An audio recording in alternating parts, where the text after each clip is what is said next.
आपल्या जत शहरामध्ये पहिल्यांदाच सर्व पाळीव प्राणी कुत्रा, मांजर, गाय, म्हैस, शेळी, मेंढी, कोंबड्या, वराह आणि इतर पाळीव जनावरांची औषधं व संसाधनं मिळण्याचं एकमेव ठिकाण शिंदे मेडिकल आणि शिवशंभू पेट शॉप जत। इथे मिळतील श्वान आणि मांजरींसाठी नामांकित कंपनींचं फूड, आवश्यक साहित्य आणि सर्व औषधं, गाई म्हशी आणि संकरित गायींसाठी दूध वाढ करणारे उच्च दर्जाचे कॅल्शियम लिक्विड आणि पावडर, शेळ्या मेंढ्यांसाठी जंत निर्मूलनाची औषधं आणि पोषक सप्लिमेंट्स, वासरं, कोकरं, पिल्लं यांची निरोगी वाढ होण्यासाठी खास औषधं आणि सल्ला।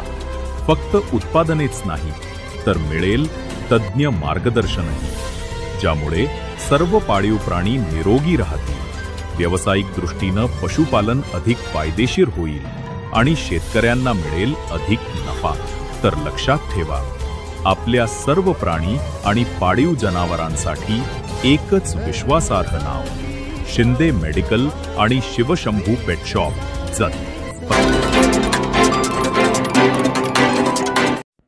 1 जुनी आठवण 1990 सालचा काळ संपला। 1990चा काळ म्हणजे खरं सोन्याचा काळ होता। त्यावेळची गाणी वडापमध्ये ऐकायचा अनुभव सगळंच लय भारी होतं। एक ऐशी लड़की थी जाने जाना दीवाना नाम रख दिया, परदेशी परदेशी जाना नाही अशी गाणी ऐकत प्रवास करायला एक वेगळाच आनंद मिळायचा। तेव्हा गाण्यामध्ये एक साधेपणा होता, पण ती मनाला भिडायची। जत ते सांगली प्रवास म्हणजे सणासुदीचं निमित्त असायचं, गावाकडं जायचं, माणसांना भेटायचं आणि त्या प्रवासात वडापचा आवाज, थोडं थोडं उडणारं धुळकट वाऱ्याचा गारवा आणि सोबत ही गाणी, सगळंच एकत्र येऊन वेगळंच काहीतरी तयार व्हायचं। आता स्वतःची गाडी आहे, पण त्याच वडापच्या प्रवासात जी गंमत यायची ती गाडी चालवत असताना कुठे जाणवत नाही। आज रस्ते सरळ झालेत, वेळ वाचतोय, पण मात्र त्या काळातच मन अडकून पडलंय।